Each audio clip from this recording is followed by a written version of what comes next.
Hello, and welcome to another episode of the Game Theory Podcast. This is episode 68.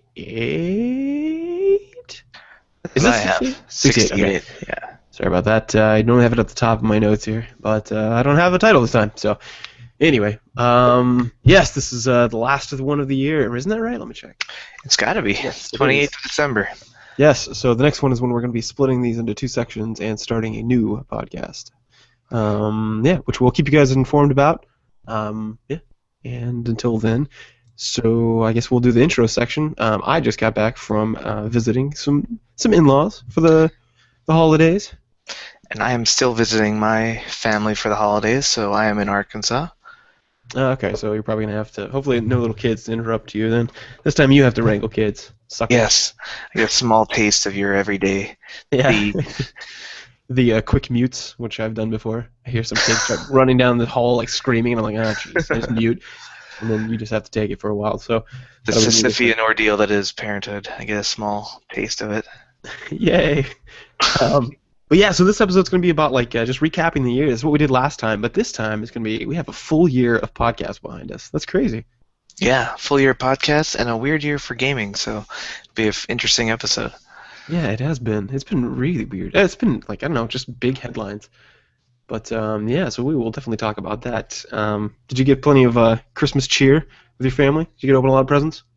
I got a certain present in the mail. It was a fleece blanket with the Attack on Titan's, like the Rangers crest on it. Yeah, the Survey Corps.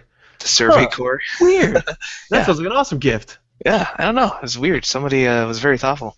Really? Did it have any drawings on it or anything? Just a Vader in a Christmas hat that said Oh. Merry Sithmas. Oh, okay. That sounds pretty clever. I bet that's a really clever person. The present itself was wrapped in vintage 70s looking Star Wars wrapping paper. Yeah, it's the best Star Wars wrapping paper. Not that I'd know. Yes. How was your Christmas? It was good. I actually got quite a lot of things. Got a little sick yesterday, so sorry. I just coughed. It might happen a couple times. But feels like every time I go down to Georgia, I get sick. I don't know what's going on down there, but anyway, whatever. Just a cold. Okay, you didn't lose your soul in the fiddling tournament against the devil? No, none of that. For some reason, whenever you say go down to Georgia, that's always what I think of. Oh, that's not far from it. But yeah, but it's holiday stuff, Opened a lot of presents, got some stuff. Did you get anything video game related? Yeah, actually, I got a game called Fantasy Life. I'll talk about in gaming experiences. It's held my attention pretty well this past couple days. Really? Okay. Yeah, I had some odd gaming because I didn't take my desktop with me. Obviously, I brought my my laptop, but the internet there was so bad. It was so bad I couldn't even play Hearthstone. It kept kicking me off. It's Isn't that worse than crazy? Mississippi. Yeah, it is. If there's anywhere worse, for some reason, in the heart of Atlanta, it was bad. I don't know how that happens. Oh, it's probably because of the zombie apocalypse. Oh, that's right. I forgot about that. The Walking Dead. Actually Macon. The place in the Walking Dead game. That's like right next door. That's the exit you take to get to this place. Nice. It's hilarious. I know I was driving by and I was like, that sign is the one that Lee drove by at the beginning of the first game. It was awesome. Well, you'll have to go to Dragon Con this summer if you have family there that can put you up. Yeah, I probably will. I'm actually doing one, maybe two Spartan races in Atlanta because, they live there and we can pop in there, visit a little bit, and then go run. Yeah, so it should be good. It should be good. Let's see. So that's pretty much. I didn't get that many things video game related. I got a book that is talking about this research. This guy's a video game researcher for actually a company. So he works for. Who was it now? He used to work for EverQuest and compile data for them. But now he works for somewhere else. I'm not sure because I haven't gotten to the part in the book where he's gotten to that research yet. He's still talking about his past research with EverQuest and WoW and stuff, and it's actually really, really interesting as far as MMO research goes. I hadn't heard of some of it because it hasn't been published. It was, it was just this guy's collections, and he came from a publishing background, but then nabbed this job. Okay. So it's pretty cool. It's not bad. It's called Proteus Paradox. So I've been reading a little bit of that. But other than that, I got some clothes and a bunch of running stuff because it's freezing, and I've been running in a t-shirt and crappy hobo gloves, just tear the ends off. So I run by and people try to throw change in my cup. It's pretty sad. Maybe if you stop carrying a cup full of change when you run. I don't think that's sending mixed signals. Pretty sure it's the gloves. But Anyway, yeah. So now Yeah, I I got got a a lot lot of easier. clothes too. It was a we're coming of an age now where the video games we buy are things that we buy ourselves, and Christmas is more for things that you won't buy because you're mature enough to have a job, but not mature enough to buy things you need. Exactly, exactly. Well, there's a. It's actually pretty funny. My son got me a gift because he was at the store and he's like, "Oh yeah, I want to get Daddy something," and I've been hearing about it and I was like, "What is it gonna be?" So I get to it, I open it up and it's a bottle opener, a beer bottle opener. It's not inside. I think it's You might have an alcohol problem if that's if that's the one thing in the store that reminds your son of you. I guess so. I don't even drink around him because if I drink at night or maybe one with dinner like once a month or something. But Yeah, generally it's or like occasionally at alcohol, lunch, or sometimes with breakfast. or sometimes when I get up to get me going. I don't understand that. That's like one of the alcoholism questions that we ask in our clinical interview, and Mhm. we say, so do you ever, if they indicate that they have drank quite a bit, do we say, okay, do you ever get one in the morning to kind of take the hair of the dog or to get you going? And occasionally people say yes, and I'm like, what, dude? That would make me so sleepy. I drink coffee in the morning. 'Cause- Yeah, because it's a stimulant, not a sedative. yeah, who's like gets out of bed and they're like, oh, I'm so tired. I want a relaxing beer real quick. I Love don't to get it. feel slightly buzzed and maybe a little drowsy. Start the day. Oh, so nice. Yeah, yeah. One time I did that hair of the dog thing. One time because we got just smashed one time, and then we were going on a canoe trip afterwards. And I woke up and I was like, "Oh man, I feel horrible." And because we had some friends in town, and I was like, "I feel horrible. I need to go." And one of Amy's friends was like, "Do the hair of the dog," because she started drinking a beer. Like I wouldn't touch a beer if someone like if my life depended on it. But turns out I was wrong because I was like, "Fine, let me take a sip." And I took a sip and I was like, that's actually kind of works because like your Yeah, body's you're like. just prolonging you're like postponing the hangover. Like, I'll just do that later. Yeah, you kind of gradually coming down. But yeah, it's pretty. I wouldn't recommend it, but one time I did do it. It worked pretty well. So So, anyway, that sounds like a recommendation. so that's I wouldn't recommend it, but it's amazing and it works. oh man, yeah, yeah. No, you don't want to do that. That's how you become an alcoholic. So anyway, Definitely don't do that. It's my professional opinion, but it's awesome. but if you do, tell me about how awesome it is because it will bump you.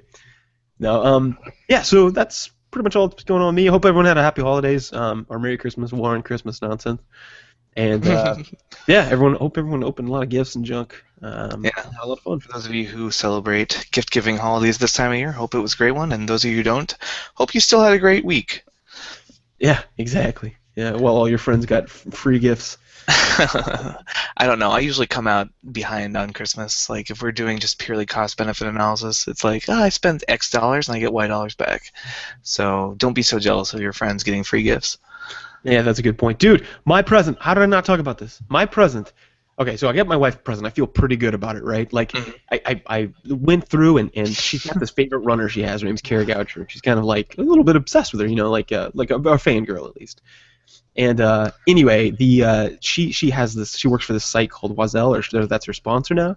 Mhm. And but the whole thing is it's so expensive. It's like $75 for some pants, or 85. And anyway, I was like, you know what? No, the price is no option, man. I'm getting some stuff from there. So I got like these awesome pants that have like wings on them, and then I got these like shoelace things you can put on when you run. I guess it's kind of a fad thing with runners. And then a water bottle that said head up, wings out, which is their slogan. And it's all stuff like off of this Carrie Oucher's like kind of wish list, her favorites. And I was like, man, I really went all out. We had a $100 spending limit, but I went to like 150. And I was like, oh, so cool. And then so I go to give it to her, and she's like, oh, why don't you open mine first? I'm like, okay. So I open it up, and it's like scrambled letters. And I was like, what? And she goes, oh, I guess the letters got mixed up. You got to put it together. So that was fun because I like puzzles. So I sat there for a while, and I'm messing around. Finally, I spelled it out. I was like, the first word's got to be epic. And then epic land party was the words. And I was like, what? And I get this, like, rolled up parchment with, like, my flight information. I guess I'm flying out there to see you. And What? some of the other guys are too, yeah. So getting Wow. ready. When? like January 14th. Oh, And geez. like JT's gonna be there, Tim. Everyone, man, you're so lucky. Yeah. She ran it by me, and she was originally it was like, "Hey, can Jeremiah come out?" Because she heard about my brother's little epic no fatherhood weekend where he just got to be a bachelor for a couple days and live it up. Yeah. And she's like, "I want to do that to Jeremiah." And I was like, "Yeah, sure, yeah, he's welcome." And she's like, a couple days later, she's like, "So, what if we invite other people? Would that be cool?" I'm like, "Yeah, sure, why not?" So it kind of sprang into this huge LAN party. Pretty crazy, pretty fun. Especially because your house is the least No, it is not. There's no furniture in it, so it's gonna be like camping indoors. Oh man, but it'll be great. Yeah, the present I got right before that. Right, okay, so right before she unveils the flight plan, the tickets, Hmm. I open this up and I see I'm opening up. It looks like camping gear, and then as I open it up completely, it's an inflatable mattress, and I was like, "What is this? Am I getting kicked out of the house?" And she was like, "No, where you're going, you're gonna need some stuff." And I was like, "Oh, it's probably a camping trip, some big camping trip in It the winter, kind of something." is. It's a camping trip indoors with computers. Which is the opposite of a camping trip. But yeah, no. So apparently I'm gonna be bringing that, but it looks pretty nice. It's got like a down like comforter on top or whatever. Cool. So, Yeah, yeah. It'll be fun. We've been planning it for a couple days, and actually we're supposed to send her video. She's gonna make you like an epic video of like all of us spliced together, like inviting you out. But I was here with no recording equipment because I'm in Arkansas and I don't have any of my stuff. So Tim's like, "Oh yeah, my mom's got a camera. We can just record something." So I was gonna go out to Tim's house to record it, and we went out there, and then okay, she's got a digital camera. I don't know they even make these. It's a digital camera that takes pictures and records sound, but it won't record video. what? Yeah, we spent like an hour with it trying to figure out why it wasn't working, and then we looked up in the instruction book, and it's like, here's how you record audio, here's how you take pictures. And we're like, what about video? And it's like, strangely silent on that. What? Nothing in That's the so instruction. weird. Yeah, we like looked over the index and table content and nothing. So we're like, oh, all right, guess we're not going to send a video, but we were going to have a sweet video with like stop motion with the Avengers figurines, and it's like, oh man, I wish Jeremiah was here. And then the Hulk like smashes in. It's like, is Jeremiah here? Smash! That is awesome. Yeah, sorry about that. That's I don't know what to tell you, So man. It's best laid plans, I guess. yeah, well, I'm Yeah, glad that she was able to make something cool. But yeah, that'll be pretty fun. excited about it. We're gonna do RPGs and computer games, and Here's a Storm. It's gonna be nice. Oh man, we're gonna have the worst time. My flight out of there. So like you and I and the dudes drinking and acting stupid, and my flight out of there is at 6 a.m. on Sunday, man. I know. I see. It was a time thing because your wife was like, "He really needs this ASAP," and I'm like, "Okay, I have a spring break coming up. We'll all have like a week off where none of us have anything." She's like, "Yeah, no, not gonna work. It's got to be January." I'm like, "Okay, let's just do what we can do then." Yeah. So Oh, that's fine. I appreciate the gesture. yeah, It's gonna be a blast. That's yeah, gonna it's gonna be pretty cool. I'll even be able to take a day off work. I think I've got one personal day left, so I'll cash that in on Friday. That'll be good. That'll be good.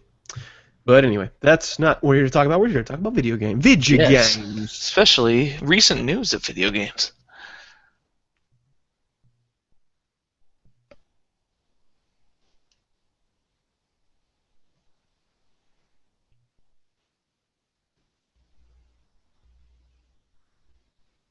All right. Yeah, I like that transition. That was good. So That was a long pause. It's like, did we lose connection? no, sorry. I was letting that be because some man behind the smoke and mirrors here. We basically just for all our live viewers, which I don't know why people watch this live, but welcome. But there's just like a long pause there. That's where we put in music, or I put in music. And I'm Yeah. bad at editing, so I'm sure people are gonna be like, "There's a better way to do it." They're right, but I don't. We're not that. We're not good at that. No. But anyway, so yeah, recent news, man. This is a little bit of a I don't know quiet week, except for a couple really big things. Everything else Yeah. was quiet. I guess biggest news of the week and of the month is hackers have been kind of wrecking havoc in December.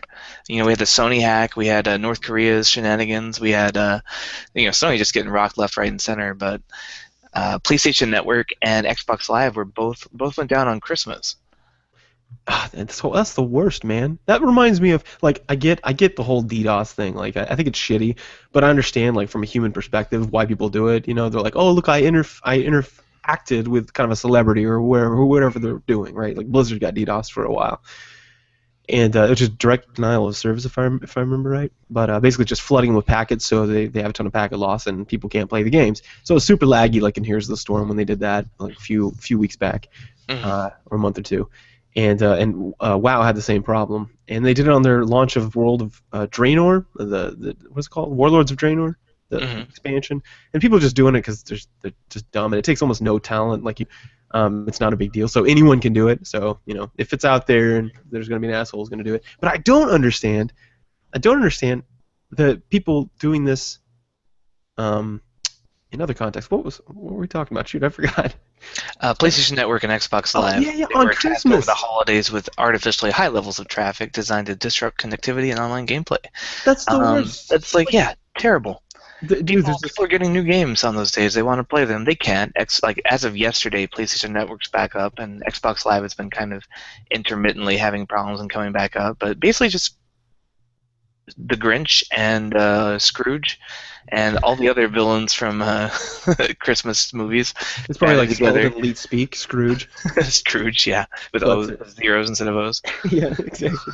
Yeah, that's I don't okay, I don't get that. That's like there's this one person, and I won't say. There's a troubled youth who steals Christmas presents because there's a chance that they're going to be expensive Hmm. out of people's homes, like on Christmas. That's so shitty. Like most of those people that are getting those presents are going to be kids, right? Kids get the highest percentage of presents, I imagine, at least in my Right. experience. So you mostly just take it. You're literally taking candy from babies and probably other things. That's the worst. And I Yeah. can't even imagine how many of those are duds. You open them up and you're like, oh, and it's a ball machine or something, and you just throw it away. It's so shitty. Yeah, on Christmas of all times. I know, man. Oh God, man, that would break my heart. So that's been going on. Luckily, Steam's been strong. So everyone that's been worried that they would save money and not spend all their money on the Steam Winter Sale, don't worry, it's still going, and they are still moving strong. So PC gamers didn't really feel it, but if you are on a PlayStation 4 or an Xbox One, it was a rough couple days. Yeah, I can imagine being really frustrated. It's kind of like living in Georgia all the time. Yeah, yeah, because even if you're not a kid, like adults usually only get a couple days off a year, and one of them's on Christmas. So, like, if you just want to sit down and play some games that you've been sitting in your backlog, well, you can't because hackers. Man, I'm getting so sick of this DDoS thing, man. It's been going for a while with like Twitch TV and whatnot. People will DDoS the people who are watching, and that's kind of I don't know. It's so shit. It's gotten more and more popular. It feels like. Maybe briefly explain DDoS for people not in the know on that. Oh yeah, I think that I think like I said, I think it's denial or direct denial service where you basically just Oh, so you got this IP port that's open or IP address that's a port that's open. This is from my limited knowledge. I thought I was going to be a computer science person when I was first started college, so I took all the high school classes, those computer courses, and so basically just like an easy mode hacking where anyone who yeah, with a little bit of knowledge can get in and wreck stuff. yeah, you just flood them with packets, and so they can't get any other information. They lose a lot of packet loss. In other words, you get lag, Mm, and it just sucks, man. And it takes no talent. It's not like it's impressive. Like when people yeah. hacked the Pentagon or whatever, or was it the Pentagon? I think that was the Oh, movie War Games. It was was. it? Yeah, no, it's happened too. It's happened Yeah. in real life. But, okay, and that was impressive because holy shit. In fact, they thought it was impressive too because they hired that guy from the one I'm thinking of that happened in Uh-huh. I think 2002 or three. It was shortly before I joined, and the army, and so that was impressive, and and it was so impressive that, like I said, they hired the guy. They were like, you know what, yeah, that's awesome. So, but these guys, I mean, anyone can do this. You can just Google this and find this out how to do this. So it's not impressive, and you're just being a dick. Ugh, people, man. What a bunch of bastards. By the way, they came out with an extra episode. I don't know if you saw that on IT Crowd. Oh no. Yeah, it came out in 2013, and it kind of it's supposed to wrap up the story because they knew they'd never go back to it. So I'll it's have just to check it one out. shot. It's so good, man. It's on Netflix. Yeah, and Graham Linehan actually. No, I don't know if it's on Hulu Plus for sure. I watched it there, but Okay. Graham Linehan, the guy who writes for that series, and the JT character. What's that guy's name? Yeah, like Reynolds or. Yeah. Well, his real name is like Matt something. Well, apparently they get along so well that they're talking about doing a spin-off series that follows that guy. That's amazing. From his just focused on him because they work together really well. So I would watch that. I would watch that in a second, man. It's the best. But anyway, news that's been going on. There's also I guess well, I think actually you were going to bring up the fact that there's a man who buys Yeah. This guy walks into Walmart and he buys a PlayStation 4 console for his 13-year-old niece. This is out of Colorado. And the employee comes back from the lock case and tells him that it was a Grand Theft Auto 5 bundle that had previously been returned. And like for those of you listening at home, that's when you stop and open the box. Mhm. But he did not. Nope. So he gets home, opens it, and just to make sure everything was inside, all the contents, all the games, he opens it and he just says, "Oh my God!" So instead of a PlayStation 4, he finds 2 bags of rocks. That's the worst. He How said did the that guy, happen? like, he said the employee, like, said it was like super heavy, like the box. He's like, man, it's heavier than it usually is. Oh well. So he goes back. That store's closed. So he goes to like a 24-hour Walmart and tries to return it there. And obviously that's you show up with 2 bags of rocks and ask for a PlayStation 4 or $400 back, and they're not gonna be too thrilled. So that didn't work. So then the next morning he goes back to the store he bought it from, and they're like, "Oh, there's nothing we can do." So he keeps calling multiple times, just keeps calling, keeps calling. Finally gets to the Walmart corporate office down in Bentonville, and on Christmas Eve, the store manager calls him back and says, "All right, come on in, get your money back." So he gets his money back, happy ending relatively. But the point of the story is, at some point, somebody returned a PlayStation 4 Grand Theft Auto 5 bundle, and put 2 bags of rocks in place of the actual console, and nobody, Walmart just paid him the money. So Walmart always low prices. That is hilarious. There's another game. Speaking of games in general, Cards Against Humanity. Did you hear about what they did for Christmas or for Black Friday and then on through Christmas? No. So there's this game called Cards Against Humanity, and it's just supposed to be like just the most just like crass humor in the world, which I love. So Yeah. it's basically off this. It's like premise. apples to apples for like adults. Yeah, yeah. And so, like, one of the biggest selling holidays you could possibly have if you're in the entertainment business, especially, card games, board games, video games, that kind of thing, is Black Friday. And on Black Friday, they actually shut down their website and just had one thing and said, you can't order our cards today. All you can order is bullshit. And it was like not like a joke. Seriously, bullshit. It will show up in a jar basically, and it says on the front bullshit, and it's shit from a bull. And that's all you can buy from here. And people apparently bought it. But anyway, they also offered this like 10 days. What is it? 10 days to Christmas? Anyway, but they send you like a new thing every day. So I thought that was like 12 days of Christmas thing. Yeah, it was a pretty cool idea. But and apparently a lot of people bought this bullshit. I think that's hilarious. You know what? We could do a whole podcast about people buying bullshit. That's a good point. That's a good point. Now, a real news item, though, is Team Fortress 2. I don't know if you heard about this. Did you hear about what happened? No. Okay, so got a little bit of an update, and what it is it got grappling hooks. Oh, jeez. Yeah, so now it's like Spider-Man Team Fortress 2. I haven't played it yet, but I kind of want to. It's like BioShock Infinite. Yeah, exactly. You're just gonna be flying around everywhere. I don't even know how you'd play that game. That sounds insane. It sounds insane. So if anyone that's listening has played this, you guys should let us know what that's like on the Facebook page or Twitter or whatever kind of social media you use, email. Because I'm really curious about it, but I don't have it installed right now, and I've got so many games. It's on my back burner. But anyway, yeah. So that's exciting. Anything else in the news? No, nothing that I saw that was that exciting. So. Yeah, I think most of the news that got released already happened before Christmas, so this was kind of a quiet one. But anyway, yeah, well, good. Then I know I played some games, and I'll bet you did too. So I am excited to move on to gaming experiences.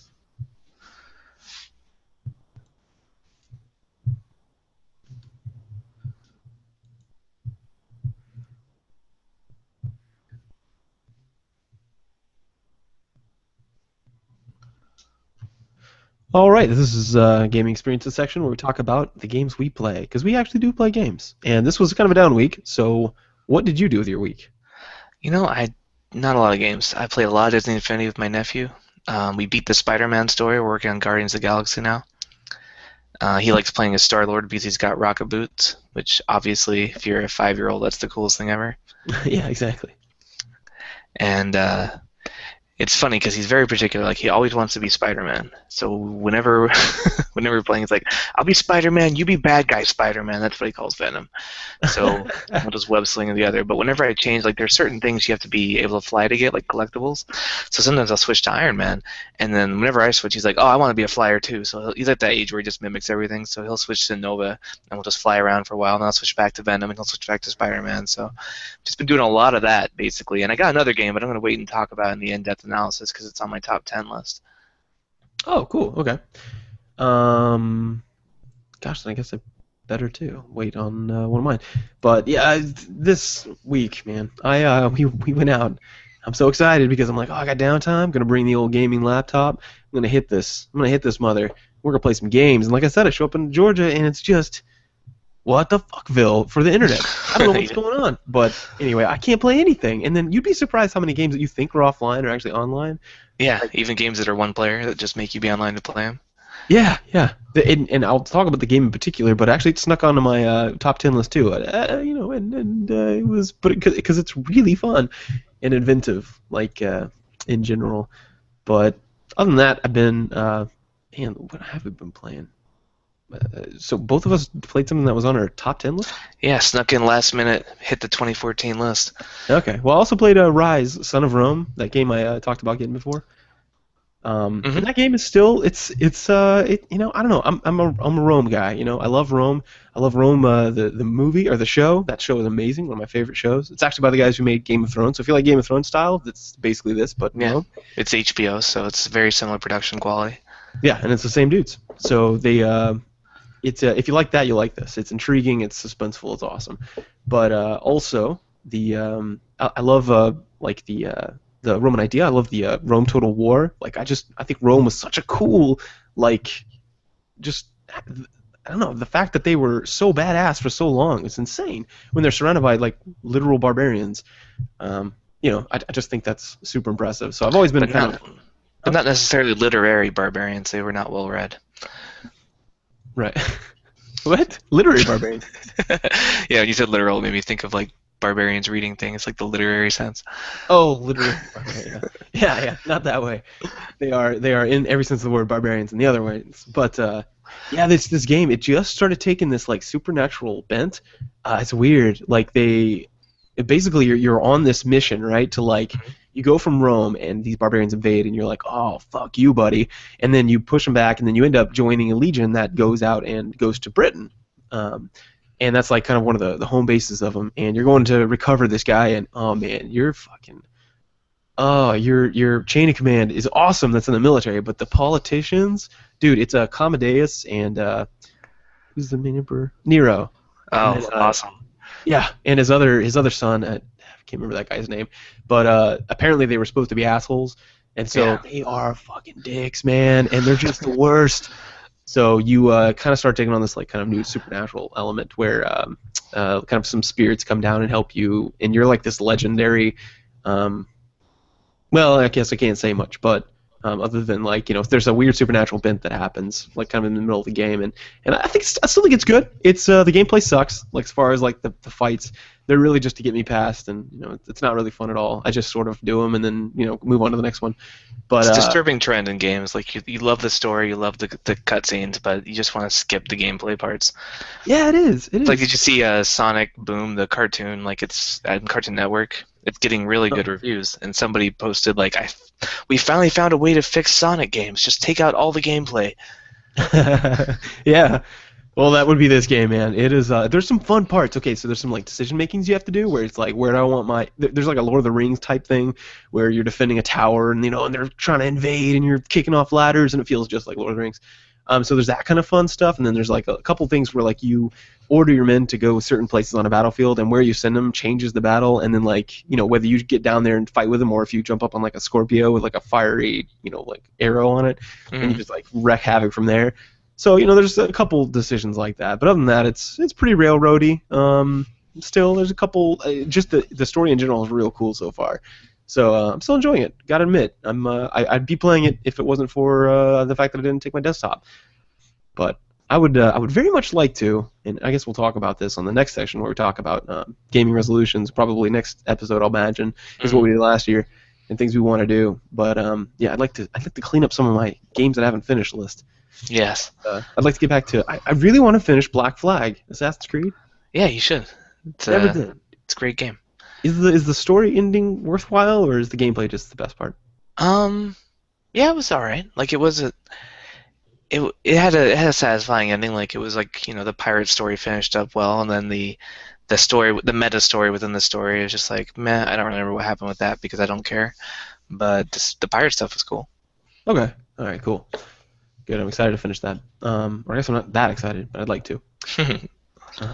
Yeah. So other than that, the other thing I played was my game on my list, which I won't really talk about. And then, of course, like I always say, here's the storm. Yeah. Uh, and I did try out that Goat Simulator. Did you hear about the fact that they went MMO? Yeah. How was Did we that? talk about that? I don't think I did. I think I did that Monday. It's so weird, man. It's so weird, but it's pretty funny. Their sense of humor is pretty good because it's making fun of like MMOs in general.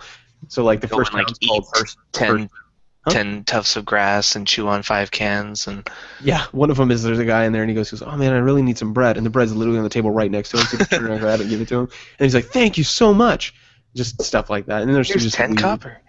yeah, yeah.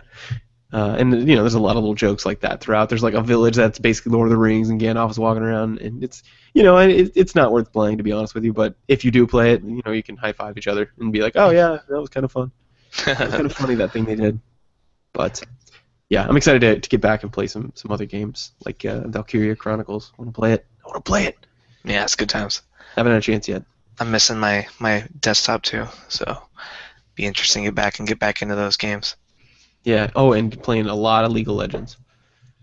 No, I haven't played that at all. I'm playing some Wind Waker this week, just trying to finish it while I'm without a PC and just trying to get my Wii U, get some mileage on that. Huh. Okay. Have you made any significant progress or anything? Yeah, I got through the first dungeon. I'm still not like sold on the game. Like I've got a student who's always like, "Play Wind Waker, it's so great." And I'm like, "I don't know, man. It's still not my favorite Zelda game. Like I know a lot of people like it, but to me it's a lot of sailing, a lot of like meticulous looking for treasure. But It's not as like much. it's like Assassin's Creed, but like harder to find the treasure boxes. Just a lot of sailing, lots of looking for treasure chests. And without the songs, Yeah, without the shanties to make the time fly. those are the best, man. That was really brilliant of them. I don't know if they like did that on purpose to make the sailing go faster, but that's really what people did. They sing songs to pass the time, and Yeah, it and to works. keep time on the rowing. Oh yeah, that's right. Yeah. So this one's quite fun, Assassin's Creed. But yeah, I don't know. I'll never go and play Wind Waker. I was just so disillusioned by their art decision that it turned me off. Yeah, I'm used to the art style now because a lot of the 3DS and DS Zelda games use that same style. So I'm kind of like, I don't hate it anymore, but I'm still not like super pumped to play it like I am for like the new one that's coming out for the Wii U next year. Yeah.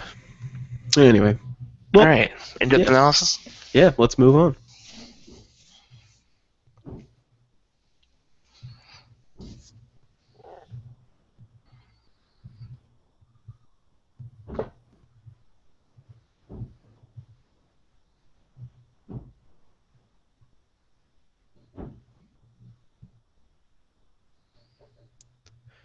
All right, so this is the in-depth analysis portion where we talk about what the name of the title is, which is gaming Best review. of No, yeah, yeah, best of 2014. So that's what this was a weird year for gaming. Before we get into it, like first of all, really. yeah, like the new consoles all came out, but they don't really have any good games yet because it's still that like first year for the consoles, like for the PlayStation 4 and the Xbox One. Uh-huh. But so we got like a lot of remastered games, right? Like the best of Halo and The Last of Us remastered, stuff like that. And then the AAA games that came out this year were all super buggy on release. Like Halo was Oh, yeah, yeah. unplayable, Assassin's Creed Unity was really bad. Like it was just a bad year for AAA titles. Like good games potentially, but just impossible to play on release. Yeah, that was awkward. Awkward gaming, awkward. I don't know. I don't know. What is it? The new consoles or I don't know. I don't know. Maybe they're just not used to programming for them. I think people are just trying to hit deadlines, and they know their games are buggy when they release them. They have quality control. I think it's just a matter of like get them out there. Enough people will pre-order them that we'll be fine. Yeah, maybe that's it. So you think the problem is pre-orders?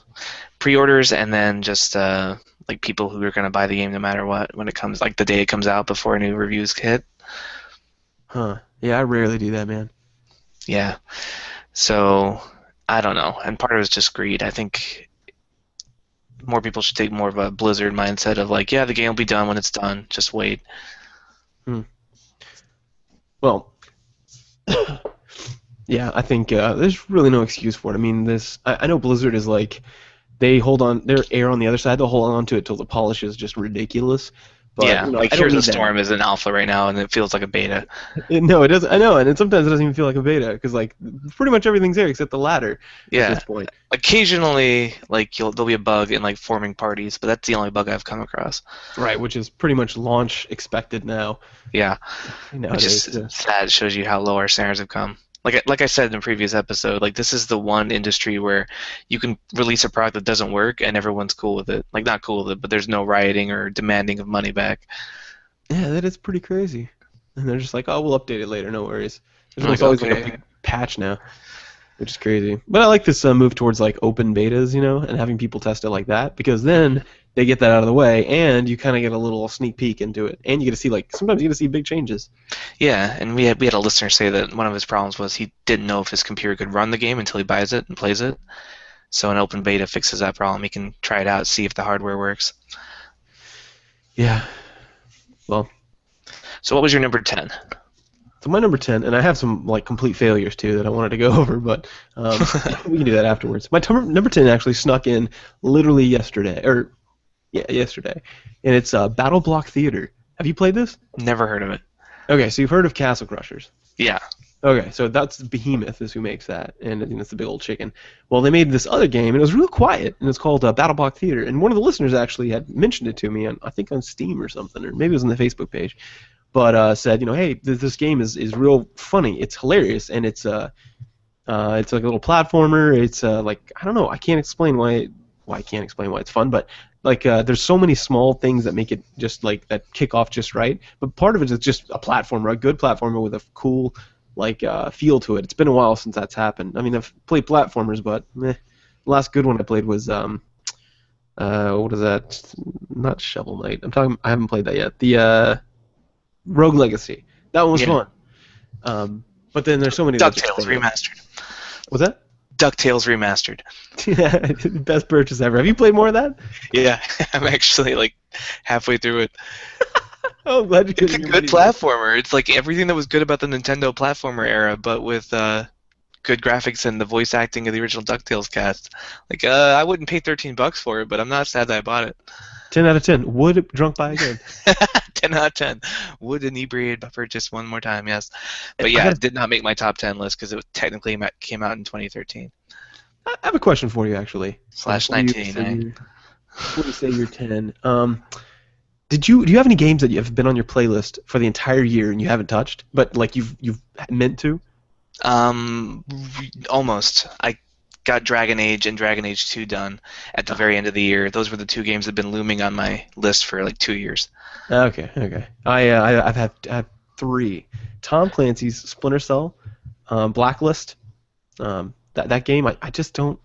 I think stealth shooters are just they're not as fun as they used to be. Like I think I'm done with it. And then Total War Rome 2. You know, I think that came out last year. Pretty sure. And that's been on my list because it was so buggy when it first came out. It was ridiculous. And then also Assassin's Creed 4. You know, we got that for like I don't know November last year or something. Yeah. So, yeah, it's those four I haven't touched, so they're not gonna be on my list. But anyway, what was your number 10? Hyrule Warriors. This was a Really? game that Ten? I spent. Yeah, it was a good year for games. Hyrule Warriors is not a great game, but it's a fun game. It's a game where it's just a lot of mindless repetition and fighting, but there's a strategic element to it that's kind of interesting because you're managing a battle at the same time. So you're looking at the mini map, you're seeing what gates are falling. You can't be everywhere at once, and wherever you're not, things are going to start getting wrecked. So you have to kind of do a lot of movement. But what really made this game fun is my brother, whenever he comes over, which is rarely because we don't live in the same state, but whenever he comes over here when I'm visiting, he'll bust it out. And this is one of those things where the Wii U makes sense because you have a screen that I hold on to, and that's my screen, and he's on the TV. So we have our own maps and our own worlds, but we're fighting in the same battle, and we can kind of like communicate. Like we're never in the same place. I'm just like, Joseph, the north gate's falling. I'm gonna go reinforce that. Can you take out the boss in the south? And he's like, I'm on it. So we'll split up and we'll accomplish objectives like that. It's a great couch co-op. It's so much fun when you have someone in the room with you. Cool. I like that. And then- That's great. Yeah. And then it's got a ton of things for Zelda fans. It's got the that adventure mode that's based off of the NES Zelda that's great because it's so hard. It's a lot of gristle. Like once you go through the storyline, that storyline probably takes like 10, 12 hours, but the real meat of it is in the adventure mode. You can spend like 90 hours playing it to unlock everything, extra weapons, extra characters, things like that. Wow. Okay, so in general, it's addicting and has a lot of gameplay. Let's go over Yeah, I would things. recommend it to anyone who is a Dynasty Warriors fan. Dynasty Warriors fans are going to love it because it's basically a Dynasty Warriors games. If you're a huge Zelda fan, you're going to love it because of all the Zelda fan service. And if you like both franchises, it's going to be an instant win for you. Dude, okay, yeah. So Battle Block Theater, I didn't really get into why I liked it, Hmm. but it's basically like it's this narrator. So it's put in like the like almost like a puppet show. It looks like it's got like little sticks with like little stationary like characters, and he'll move them around. So he's like first, and the narrator just does it. It's almost like what makes Portal 2 good is Wheatley. Yeah, Um, or what and makes Bastion good. yeah, exactly. It's almost like that here. Like it really leans on that because that guy he's just funny. Like you play the game and like whoever recommended it said they said they found themselves just laughing a lot. Like by themselves, and that happened to me too. I was giggling pretty good. But it's just fun, and then the platform aspect is solid, man. It's just like those things we pointed out about good games and good game design about like Metal Gear Solid X or Metal Gear Solid X. Wow, Mega Man X. The about how Egoraptor talked about why it's such a great game. Well, Hmm. that happens here too. It'll introduce a bad guy or a new concept, and it slowly walks you through it and helps you kind of expand So that no idea. annoying tutorials, just like teaching you through gameplay. No, not at all. Exactly. It's just well designed platforming. These guys, it's the same thing that made Castle Crusher so fun. And this is multiplayer too, but I haven't been playing multiplayer. I just played it by myself, and I'm still loving it. Mm. So it's fun, man. It's if you like platformers, and if you have a silly like funny sense of not funny sense of humor. I don't know what you'd say, like my sense of humor, I guess. Where Yeah, so a good one. yeah, a good one, exactly. Then you're gonna like this game. It's get it. I don't know what would I buy it for. I'd buy it for man. I don't know. Okay, 5 to 10, so $5 to $10. $7 maybe. Yeah, probably. If it's more than that, I mean, if it's your cup of tea. But that's Yeah. about what I'd pay for Castle Crushers too. It's probably 5 to 7. See, I bought Hyrule Warriors on release day, and I don't regret spending the full $50. But Really? yeah, just because I've gotten so many hours of gameplay out of it. Like I've played it so many hours. Like if you just calculate the money per dollar, like the dollar per minute spent, I've definitely got my money's worth out of it. But Huh. I'm also quite the completionist. So if you're somebody who doesn't like to go and like squeeze out all the fun stuff and the secrets and the weird hidden things and the Easter eggs, you probably would want to wait until it's like 35, $40. Okay. Well, still, that's a pretty good price tag. So nice. Very nice. What was your number 9? Number 9 for me was Child of Light. Oh, okay. Really artistic game, like an interesting aesthetic. I love the music. The music is what sold me. I watched you stream it, and I was like, "Is that the piano? Like, is that soundtrack part of the game?" Yeah, I'm buying this. Like, that's that was the thing that won me over because I'm a sucker for good music. I do Mm. a music episode, but yeah, just the first of all the thematic kind of like nostalgia for childhood, but also like a darkness, like the nightmare of like being a helpless child. Yeah. Um, the flying, just being able to fly around and explore the world at my leisure. The RPG elements, like the action RPG, kind of a Mario RPG almost style of combat. It all turned together to be like the the big studio game that feels like an indie game. Yeah. Mm-hmm. And one of the was it EA that came out with it? Ubisoft, Montreal. Ubisoft, yeah, Ubisoft. Ubisoft had they've had a rough year with the Assassin's Creed Unity thing, but this is one of those things that you're like, well, they still make good games. They just overextended, I think. Yeah. So as far as price point, that's like a $10 or $15 game. I feel I wouldn't pay more than 15. Okay. All right. It's not long enough to justify like more than that, I think. Well, actually, this is about appropriate. I like that we're putting price tags on here because Steam doing their winter sale, and there's a lot of sales. Like on I know PSN, I think had a sale, and I'm not sure about Xbox Live, but I'm sure they probably have sales too. So it's a good time to pounce on some of these. But yeah, my number 9 was actually South Park: The Stick of Truth. Did Okay, not yeah. expect it to make the top 10. That one almost made my list too. It was surprisingly good. Yeah, exactly. Surprisingly good. That's exactly what I'd say. I did not. I just didn't expect to even play it when it came out. I was like, whatever. I didn't even say anything about it. And then just one day I saw Tim playing it, and then I played a little bit of it, and I was like, oh, yeah, I guess I will get this game because it's not that fun. It's not like, or it's not that fun. It's not that inventive. The gameplay itself is actually, well, the gameplay is Just okay, but the standard. fighting is easy. But yeah, it's incredible. Incredible that it did. It actually made my list because it's funny. Like there were some parts that were not funny, but for the most part, Yeah. it was pretty funny. And the open world of running around and doing just your Side quests and quests. stuff, and the humor it involves, and the fact that it was all Lord of the Rings is just, and the way they pull off like Lord of the Rings and pretend basically, like Yeah, South Park's really good. That South Park's at its most brilliant when the kids are pretending to be like in other genres. Those are some of the best episodes. yeah, But it also had some of the things I don't like about South Park, like the constant fart jokes. Those weren't funny to me when I was 12. I'm still not. They're still not funny. But and there, that was like a major mechanic in the game, like throwing your farts at people and stuff. yeah. That's Which that's why is it's not higher on mine. Yeah, That that's kind of what bumped it off my. It'd probably be my number 11. Yeah, I'd have to say that yeah, that's a big part of it. I never used them in combat or anything, so it wasn't a big part of mine other than the parts where it makes you. Yeah, like the So puzzle solving.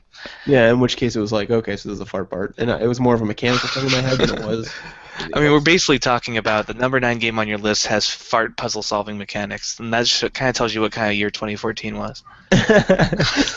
But I still like whenever I think about it, I was like, man, that was pretty fun, and I had a good time playing it. It's yeah, it's I would put it below Battle Block Theater, but I haven't played the whole game yet, so I'm being conservative with my judgment. Mm. Because I don't know, Battle Block Theater is really fun. It's a lot of fun to play. I look forward to playing it, but it's not like there's this epic storyline. The storyline's kind of silly, and it's supposed to be silly, but it's it doesn't have that satisfying part to it. Whereas like there was a little bit of revenge and stuff that goes on in South Park, and it was a long game. Like it was a lot longer than I thought it would be. I thought it'd be a Yeah. quick No. monopolizing on a Yeah. I season. thought I'd finish it in the morning, but it takes longer. Yep. So what about number 8? What'd you have for number 8? Number 8, it's got to go to The Wolf Among Us. It came out at the very beginning of 2014. Actually, the first episode came out at the end of 2013, but most of the episodes came out in 2014, so I'm counting as a 2014 game. Hmm. And yeah, Wolf Among Us. We've talked about this before. It's a blend of film noir, gumshoe, detective meets Grimm's fairy tales, urban fantasy, and yeah, the game succeeded in making me interested in a comic book that I've never even heard of before now. So it gets props for that, and also just good Telltale Games storytelling. Like this 2014 was a good year for Telltale. Was there a particular episode that you liked more than the rest of them? Yeah, the last one. You finally get to see like the why everyone's been afraid of Big B the whole time, like the power that he's been keeping within. Because he wolfs out a lot, but like you get to see like the full Big B experience, as I would say, without getting into too many spoilers. Yeah. I won't. I'll avoid that topic too. But I did want to see. What did you think of the last fight? Was that satisfying, or was there something missing, or what? The last fight was pretty satisfying to me because it was just going nuts on somebody and just ripping them up, and somebody that really deserved to be ripped up. So Yeah. I really was like, yes, take it, you want it, you get this. Like, because I've been playing the restraint Big B the whole game. Like, I've been super merciful. I did rip out somebody's throat once, but overall I've been really keeping the beast within in check, trying to earn back the trust of the other fables. But in the last one, I was like, no, you get everything I have to offer. You're taking it. So it was really fun because I've been playing it so restrained up until then. I've noticed I found it not quite as satisfying. I just didn't like. I expected a different kind of fight. Is all I'll say. Okay. But I think it's one thing that Telltale does really well is get a big bad and then build them up over time, make you afraid of them, and then fight them. And they do that well. They do that in all their games. They kind of make this bad guy, and they're good at like vilifying people. So I agree. That was a great game. My number 8 actually. I don't know if this is gonna make your list. Might not. But let me see. Yeah, it's sorry, I got a message from my wife. She says she's feeling sick. I feel bad. But Castlevania Lords of Shadow 2. Yeah. Okay. Didn't make my list, but it was a game that came out in 2014. I'll give you that. Yeah, it was. It was indeed. You happy? So I will concede. It fits the criteria. But I really like that game. Again, it fell down on its face at the last part of it. Like there were some dumb parts and some parts that I really like taken out. But overall, maybe I'm just sold on that storyline because of Mirror of Fate and the first one. Mhm. I don't know. That could be it. But still, I was really interested in the Dracula storyline. The aesthetic was cool, and I love what they're doing, how they're rebooting the series. So like, I noticed myself whenever I came across the title, I felt good overall about it. I was like, yeah, pretty sure I love that game, and I will buy the next one, like hands down, and I'll buy it as soon as I can. So I'd say it was a success. It got up there on my list, and it did come out in 2014.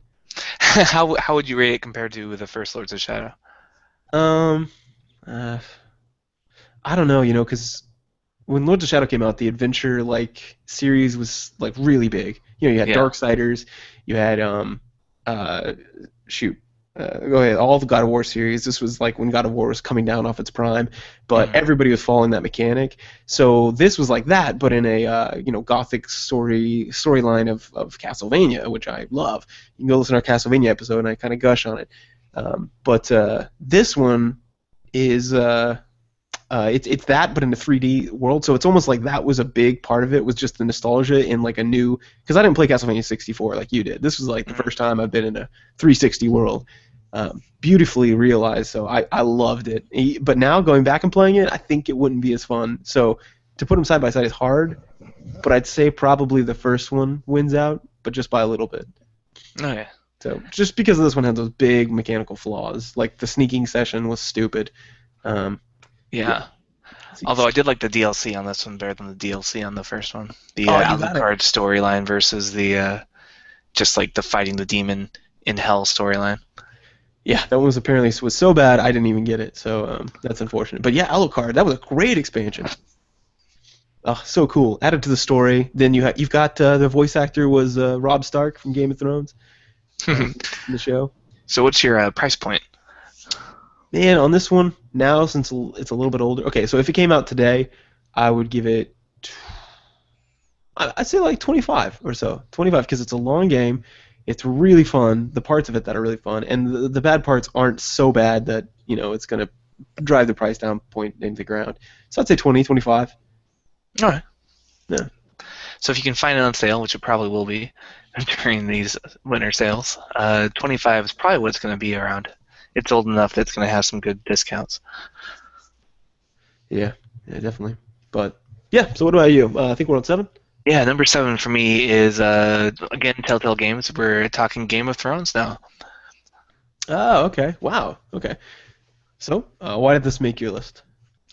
Again, it's Telltale Gaming at its best, and this is a game that makes me feel like I'm in the Game of Thrones. Like this is like Lord of the Rings. It's got kind of a religious overtone. Like that there's like some kind of higher power. They never explicitly talk about it, but there's some kind of like good is going to triumph over evil in the end. It's like a foregone conclusion, right?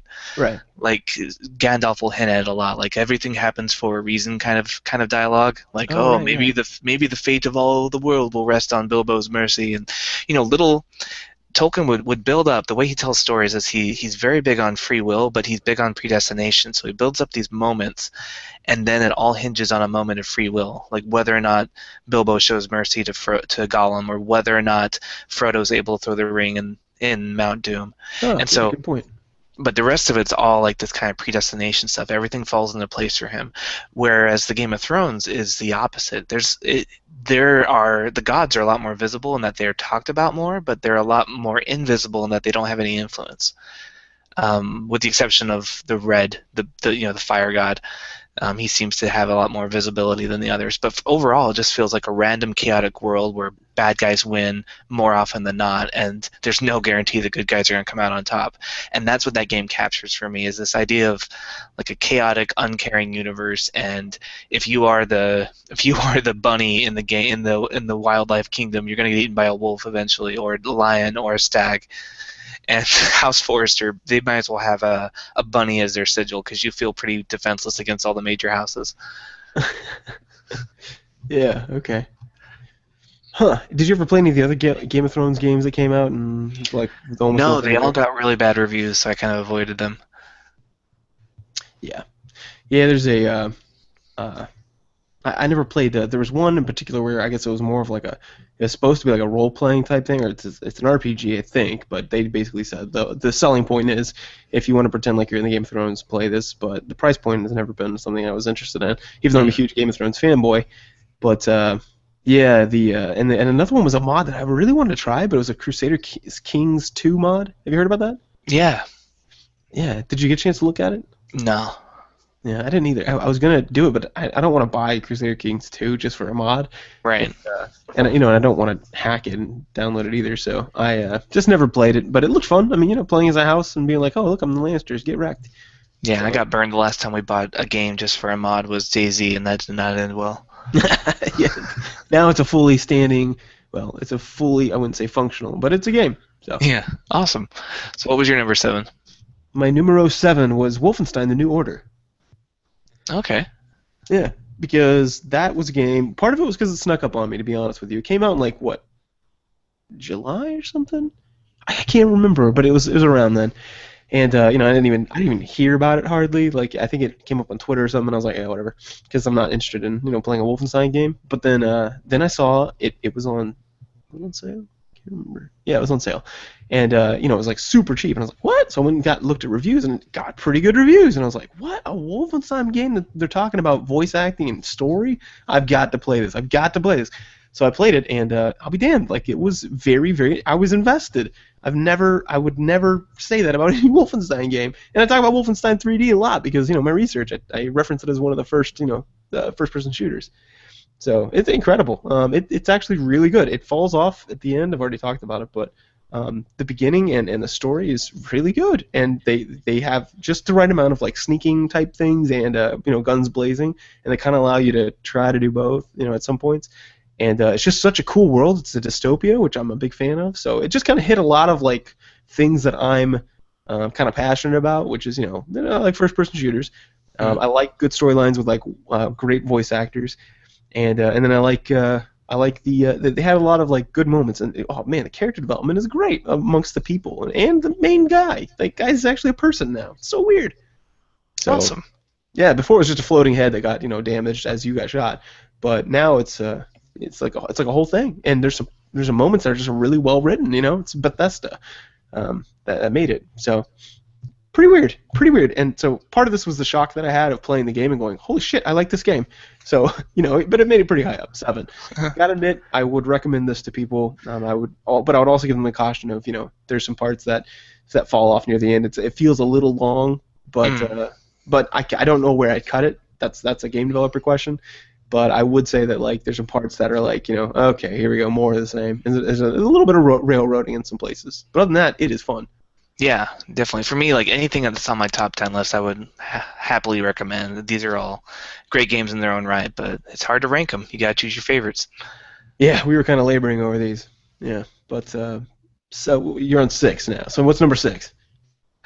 6. Finishing my trifecta of Telltale games, we have Tales from the Borderlands, Whoa, which so it made it up there, above Game of Thrones. yeah, above Game of Thrones. I don't know if it was just that Game of Thrones was so stressful. Like I didn't feel like I was having fun in the Game of Thrones. I felt like I was invested.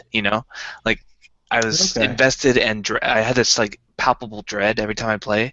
Tales from the Borderlands is just a fun, like it feels like a Brendan Fraser movie where you're just having a good time and you don't really care about anything else. It's got that interesting narrator mechanic that I liked from Dragon Age 2 where you're relating something that happened um, in flashbacks, and so you got the unreliable narrator. Okay. Have you played this yet? No, no. Okay, well it's told kind of as a series of flashbacks, so you've got that played into it, and then it's just kind of this fun like look for the MacGuffin, the Infinity Stone, Ark of the Covenant, Holy Grail, Yeah. Maltese Falcon, whatever it is that everyone's trying to get. And yeah, it really does kind of feel like, because in Borderlands, you play as Vault Hunters, and you're just these awesome people who take on hordes of psychos and just win. But now you're playing as a con man and a corporate executive and an accountant, like con woman, I suppose. But you are not the badasses, and so you have to get by on your wits and like more than your fair share of luck. And it just feels like one of those fun kind of To me, it exemplifies in the Indiana Jones facing off against the swordsman, and you just pull out the gun and shoot him and keep running. Like that's how this game feels. Wow. Yeah, there's kind of two really interesting things about that. One is that I remember when this announced, and all I said was, "What the fuck?" Like, because I was like, "Why would you tell a Telltale game of Borderlands? How is that gonna work?" So I'm really surprised that it did so well. Yeah, yeah, it's like a Mad Max Indiana Jones hybrid, and it's amazing. Like I just had fun. I just was enjoying myself the whole time. Yeah, that was the second thing is that Telltale Games. My experience with them up until now. I played a little bit of that Back to the Future, like literally a little bit, like maybe an hour, and I was like, nah, done with this. And that was before they made it big. But ever since then, I've been playing games where, like you said, I've been invested, but not necessarily entertained.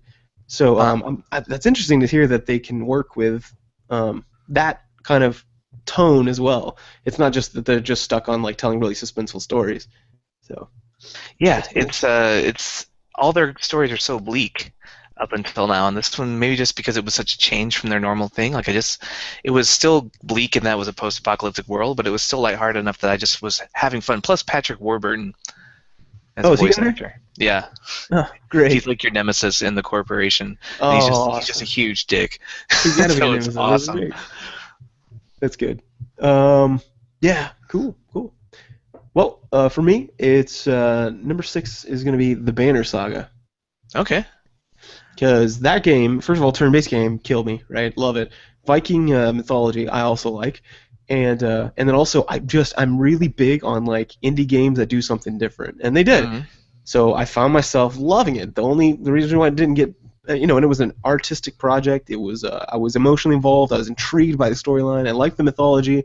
I loved what the whole point of the game was. That was very cool. And then the flavor. There's so much flavor, and the only reason why I didn't make it higher is because of that sudden ending. And it sounds like they were like, oh, let's make a trilogy of this and just cut it. I don't know here. So. Oh, okay. Yeah, speaking of indie stuff, one of my favorite indie YouTube artists did the music for that, Taylor Davis. Really? Yeah, she's a violinist on YouTube. You should check her Man. out. Yeah, I'm gonna have to because that music was amazing. I put the soundtrack on a few times as I was working. It's just nice. Super epic. So cool. So yeah, I gotta admit this one it made pretty high up there on my list, number 6. So yeah. All right. Well, my number 5 was a game that took me by surprise. I picked it up yesterday, and it's Fantasy Life for the 3DS. What is that? I haven't even heard of it. It's really hard to explain. It's like a chore game. It's like a game like Harvest Moon where you have things that you do. So I don't know. It's like you get these jobs, right? They're called lives. Everyone picks a life when they come of age. So my first life was a paladin, and I walked around like doing stuff for paladins and like helping around. But then I was like, oh, I want to be a lumberjack now. So I became a lumberjack, and I just like walk around like chopping down trees, and like you get that thrill of like, oh, it's a super rare tree. I hope I get an elder log. Like the super rare logs that come from it. And so you're chopping trees down. There's techniques to that. You can get really good at chopping trees. You level up. Maybe you want to be a carpenter now. Well, good thing I didn't sell any of those logs, so I changed my job to carpenter. I've got all these logs from my lumberjack life. I'm making furniture for my house. And it's like now I want to be a cook. I'd like to cook some of these eggs I found when I was out looking for trees. So now I'm a cook. My new job's a cook. So there's like 14 different jobs, and they're all interrelated. Like they all help each other out. When you level up, you can level up different stats like strength helps certain jobs, and intelligence helps certain jobs, and dexterity, all the normal D&D stats. But they all have different crossovers, so your jobs have like synergy with each other. Lumberjacks are the most intelligent, probably, right? They use strength to chop trees, which was great because I've been really pumping my strength from being a paladin. So I was just a great tree chopper. I was a natural tree chopper. First down the business, killing it. It's amazing. Like it sounds ridiculous. It's like if I tried to explain Harvest Moon to you, you'd be like, "What? Why would I want to play this?" But it's so much fun when you're actually doing it. Oh my gosh, that sounds. I will never doubt your weird recommendations again because there's been a number of things that you were like, dude, it's fucking weird, man, but you gotta play it. Yeah. Including like you've got Harvest Moon, of course. Then you got Ogre Battle. What the fuck? Why? And then Pikmin, and then the last one was what's that? Oh God, what was that game? Dang it, I forget what it was, but all of them seem to somehow pan out. I don't get it, man. Even though mostly you're wrong with your recommendations. Yeah, add Fantasy Life to the list because it's so much fun. I just can't put it down right now. Oh, I know what it was. The game Ness was from Homeward Bound or Homebound. Oh, Earthbound. Earthbound, yeah. And Yeah. I'd never played that as a kid, and you were like, "Trust me, it's weird. Play it." And I started playing it, and I didn't put it down for a while. I never beat it because other games started competing, but Mm. Oh from yeah, from it's a great game. You fight dirty hippies and angry crows.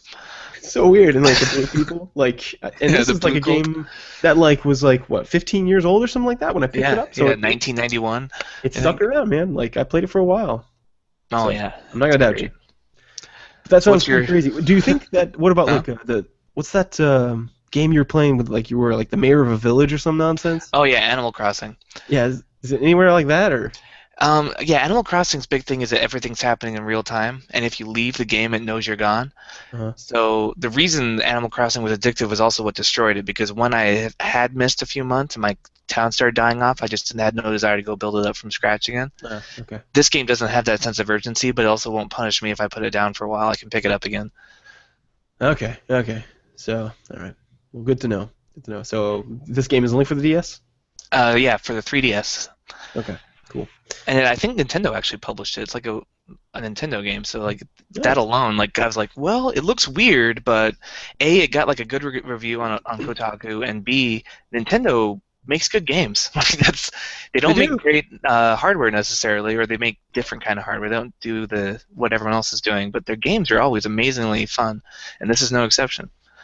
Yeah, yeah. They've got their they got just a different kind of endpoint. Ours in America, I think for American places are usually make a lot of money, Mm, but with a few exceptions, of course. We've got indie developers who are doing good things, but there's also for them it seems like their objective is fun. You know, like the weird remotes and like the LAN party style GameCube. You know, it's just not stuff that you expect to like be blockbusters, but it's a really cool idea that's going to add to the fun. That's what it feels like. right, for Yeah. sure. Anyway, for me, number five was actually the Walking Dead series.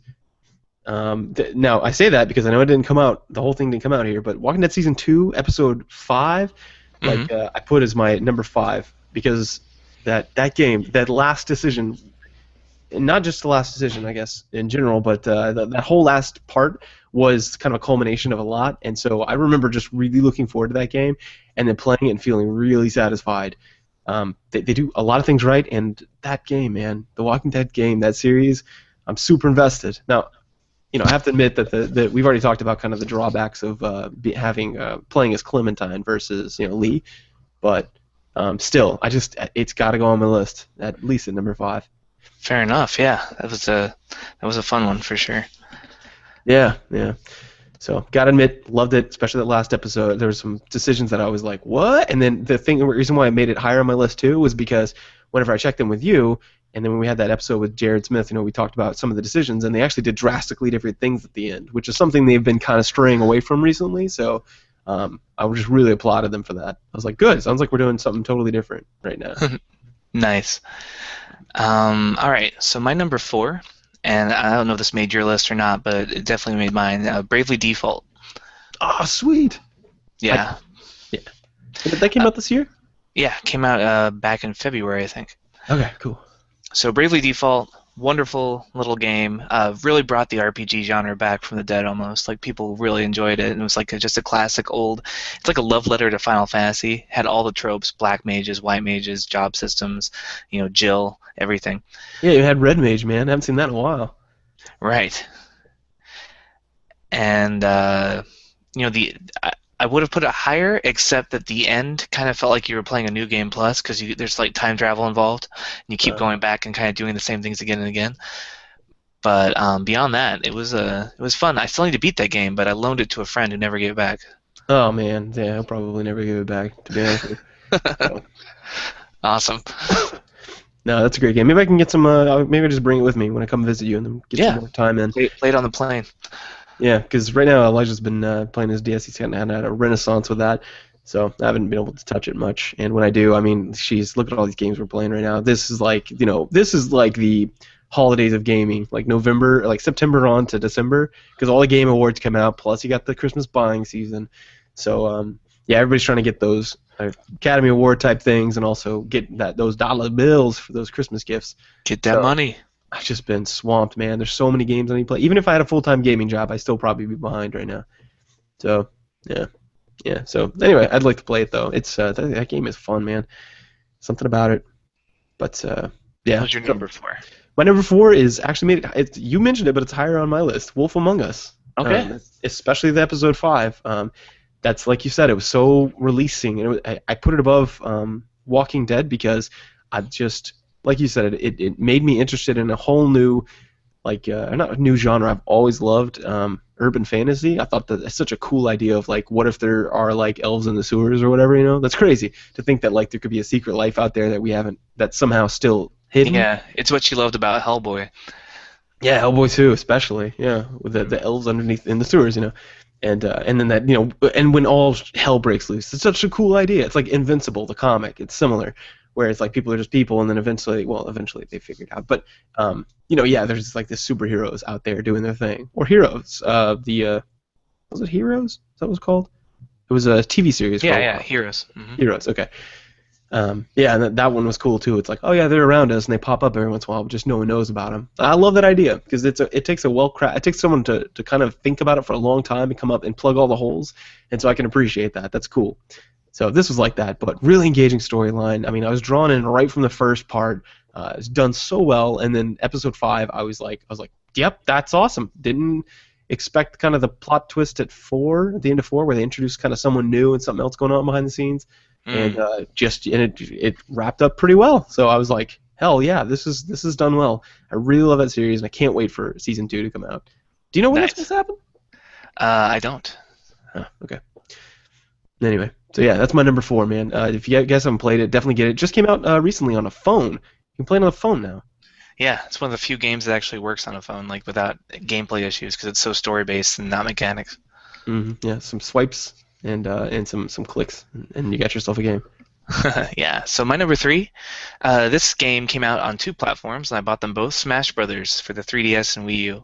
I knew it'd be up there. I'm surprised you didn't say number 1. So it depends on your criteria. This is my favorite multiplayer game. It's my favorite game for finding extras and things like that. But as far as I'm rating these on one-player experiences, where it's just me and a story, which there isn't much of in Smash Brothers. Yeah. I'm incredibly story-driven, more than I am competitive. Mm. So, Smash Brothers. So I'm guessing Team Fortress 2 is going to be on your list. Right, with grappling hooks. Yeah, it's a good story.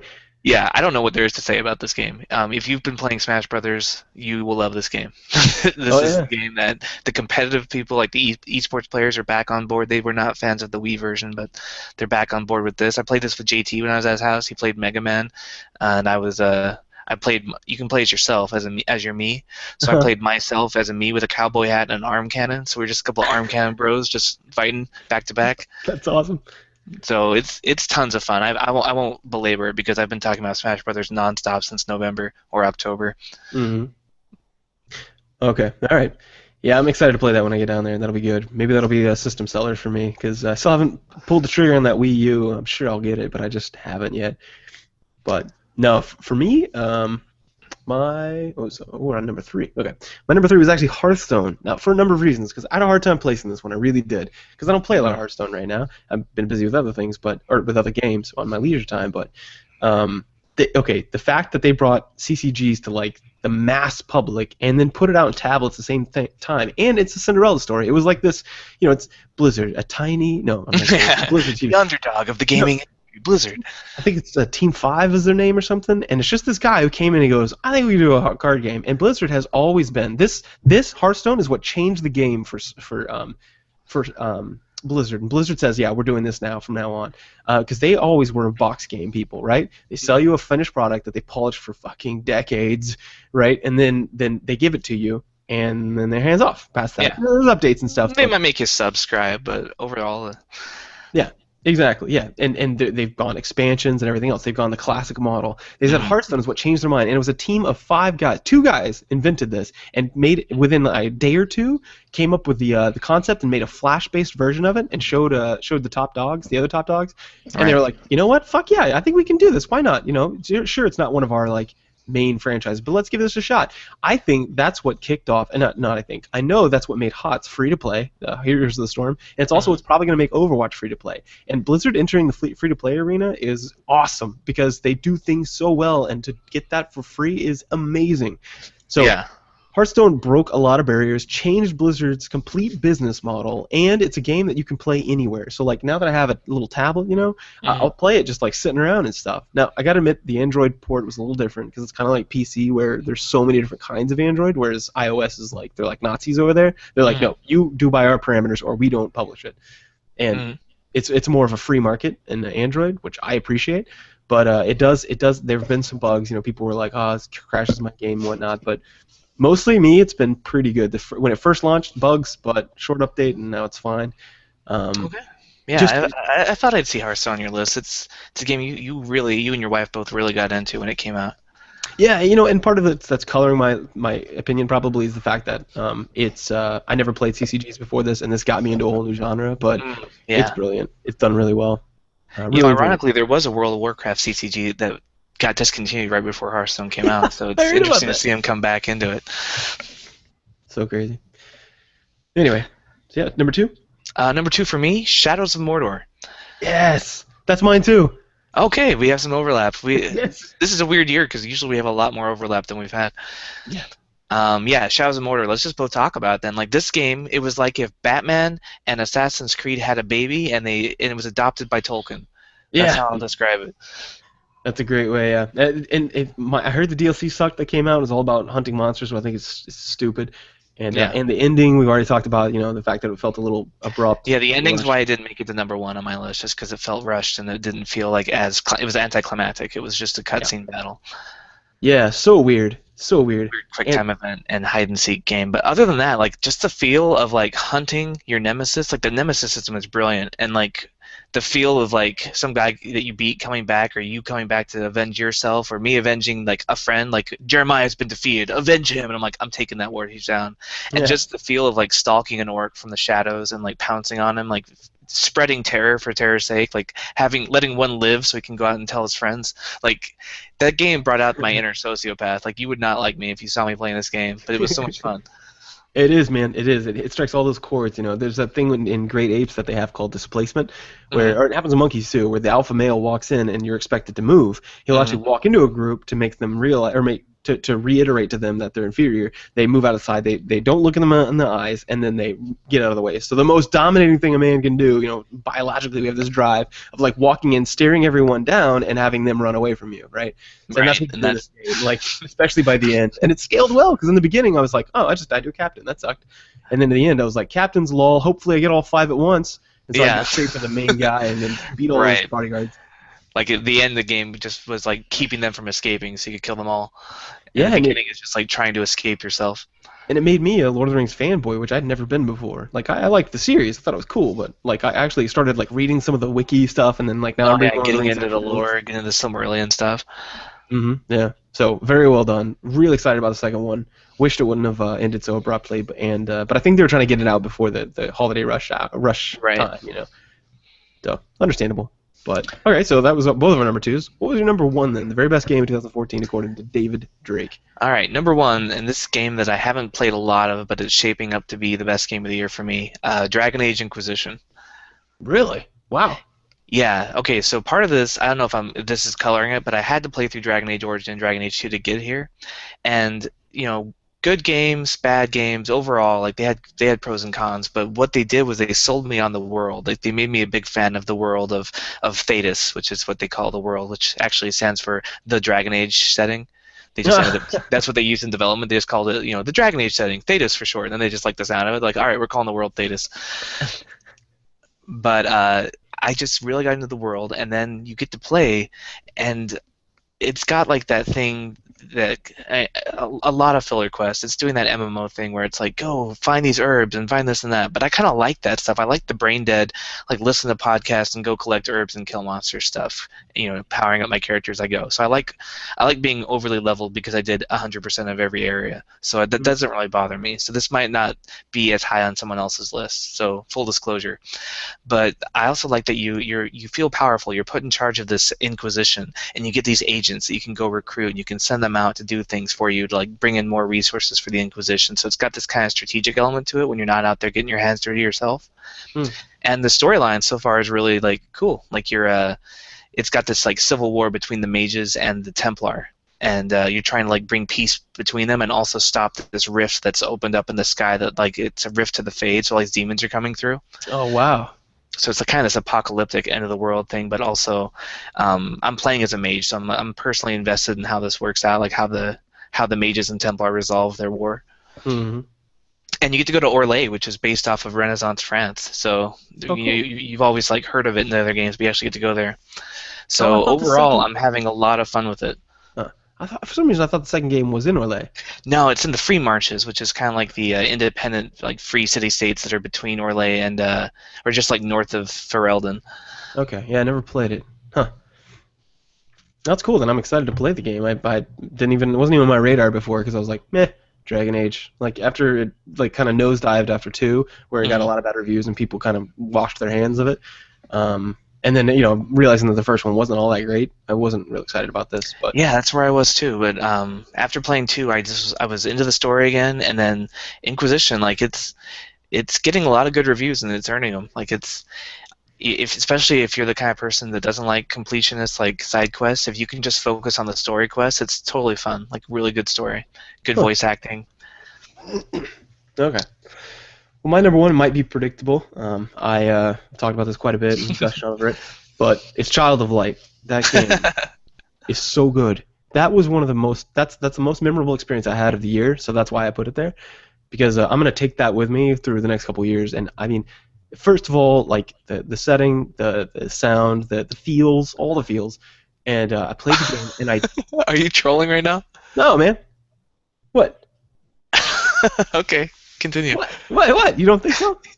No, it's a great game. It just when you said this is gonna be no surprise, this is a game that I've been talking about forever. I really thought you were gonna say Heroes of the Storm. Oh no, it's not out yet. Yeah, I thought about Okay. doing that, but it's technically not release date. No, for sure I would have been. You're like Child of Light. I'm like, wait, what? You've not No, talked about Child of Light in months. Okay, here's yeah, I understand. If yeah, it's an alpha game. yeah. So this will probably like spoiler probably next year. Probably Heroes gonna be top my top, but Okay. Child of Light is effing. Everything I want gaming companies to look at and do. It's Mhm. Ubisoft, like a little branch of them that were like, hey, let's do this thing. It's a love project, which I absolutely love anyway.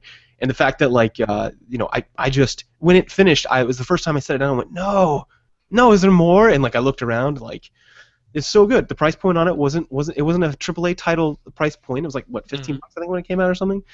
And just everything about it, I was like, yes, this is right. Yes, gaming companies need to do more of this. Not necessarily, little girl fantasy world setting or anything, but everything else they did with the game. Artistic, it was a love passion project, and it was just so successful in everything it did, and it was fun. It introduced a new mechanic to the RPGs, which I expect other RPGs to possibly follow now, adding in time as like a thing, and or timing and countering and stuff. And, Oh, and no, that's been around for like every Mario RPG does that. what you mean? Like hitting a certain button at a certain time and like the timing Oh. of like orders of things. Yeah, but I guess for me, I didn't. It's not like hitting the button like. Oh, you mean like the order of like when people take their turns? Yeah, that kind of Yeah, thing. yeah, that was very cool. Yeah, and it kept me. I thoroughly enjoyed every battle because of that, which rarely ever happens in RPGs. I mean, everything about this was little tweaks and big changes and little changes, and it was amazing. They made flying work in a game, which I generally say when I was a D&D, I used to always say no flying because it ruins games. Anybody can think Yeah. of a way to do anything. Yeah, you add the extra dimension. It's really hard to do level design, but they pulled it off. Yeah, and I remember reading that in a review before I played it. Someone was like, "It's flying. That didn't break the game," and I was like, "What? That's impossible." So like, when I checked it out, I was like, "Whoa, yeah, you're right." And it was just whimsical, it was dreamy, and it had a really cool, ending has to do with your interpretation, I think. But the one I made, the one I came out of it with, was epic. I mean, just everything about it was amazing. Awesome. It's just it's a fantastic game. Would you call it a sleeper hit? I would say it's sleeper hit, and I would say that especially because it surprised me. I did not see it coming, and I would recommend this game to literally anyone, like a little girl, a little boy, a big girl, a gamer, FPS gamer, Yeah. a girl gamer who only plays maybe like Farmville or something. A Halo fan? A Halo fan. Yeah, I would too, because it's just awesome. And so Mhm. I put it at number one, and because I'm gonna remember that game for a long time. And if they come out with another one, I'm playing it like instantly. Nice. Yeah, but Here's the Storm, yes, definitely would have been my number one. Yeah.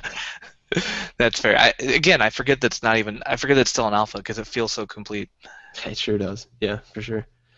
So honorable mentions, I've got Disney Infinity 2.0 Marvel Superheroes expansion, just because I've spent so much money on it and played so many hours with my nephews. That even though it's like not, it's I'm not the target demographic, but it's a great game. Like if I was a 5-year-old me, would make it game of the year because it's just amazing. If you're a Mm, kid, it's simple enough that he can pick up and play and be Spider-Man. I mean, what more could you want? cool.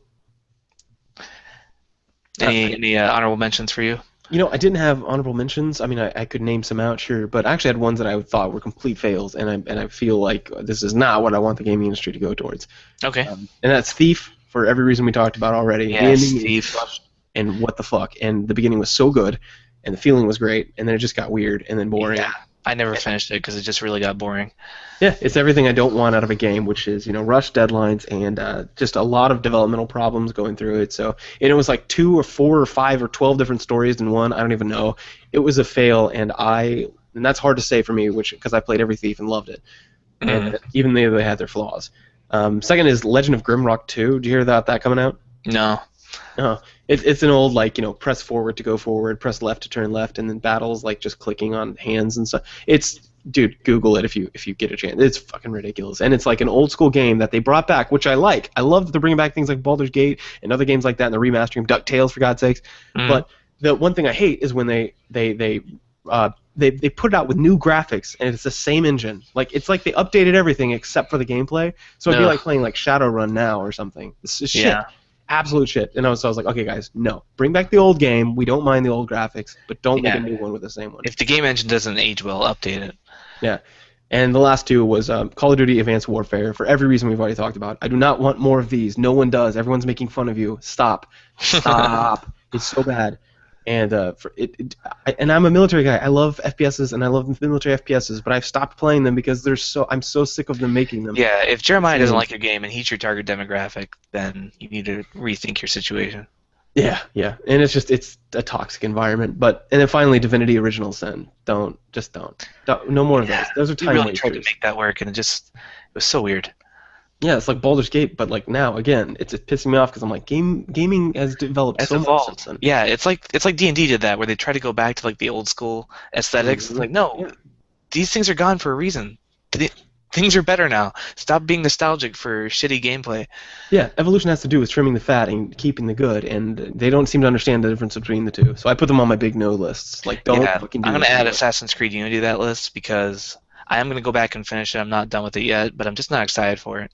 It feels, if anyone should be, it's like you with FPSs. Like, you're a military guy, you love FPSs. I'm a France guy. I love Paris. I love the French Revolution. I love Assassin's Creed. This game should have been an instant number 1 top 10 for me. It didn't even make my list. It's not a terrible game, but it could have been so much better. Mm-hmm. Yeah. Well, we can cut if you need to go. I can edit this part. Yeah, I've got something cooking I gotta take out of the oven. Okay. But yeah, it looks like we just have to do. There's no feedback, Okay. and we don't really know what our next episode is. So really, we could just wrap it up if you want. Okay. I guess we can. Hold on. Let me give some silence.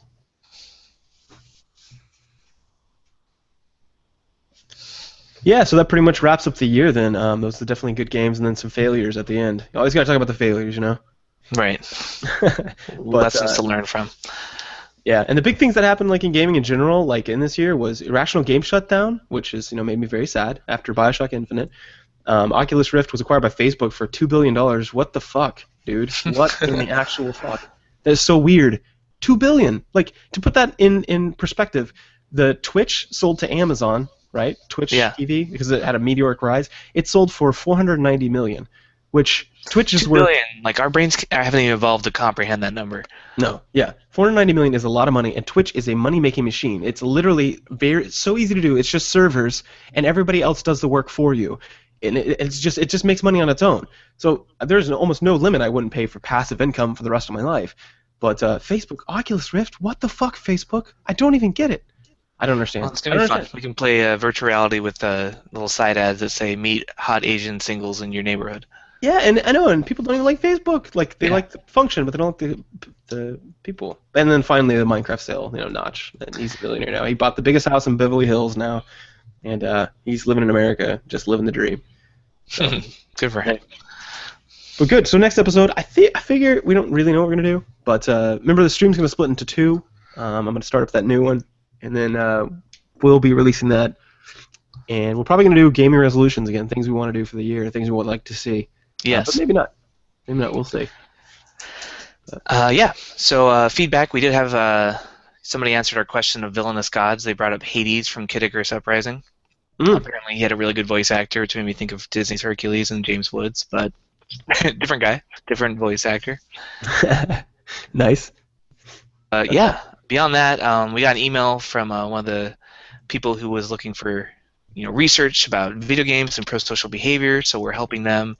It's an indie game developer just trying to create like a game that encourages pro-social behavior. So that'll be interesting to see how that turns out. From Julia. Yeah, I feel bad because I sent her kind of like a slap shot shit bag. Actually, you did it for me because I didn't have any time, and I have a lot more to say on it, so I'll spend some more time on this email. But yeah, but thanks for that. Thanks for that interaction for sure. And yeah, so I guess that's pretty much it for 2014, man. So Well, thanks for everyone listening. Yeah, it's been a great year. Thanks for sticking with us. Yeah, it's been great, and next year is supposed to get even bigger and better. So yeah, keep an eye out. We're gonna be releasing where the new stream is and everything. Where to download the other ones, and yeah, I'm excited about it. So we'll until next time, winners don't do drugs, and drugs don't do winners.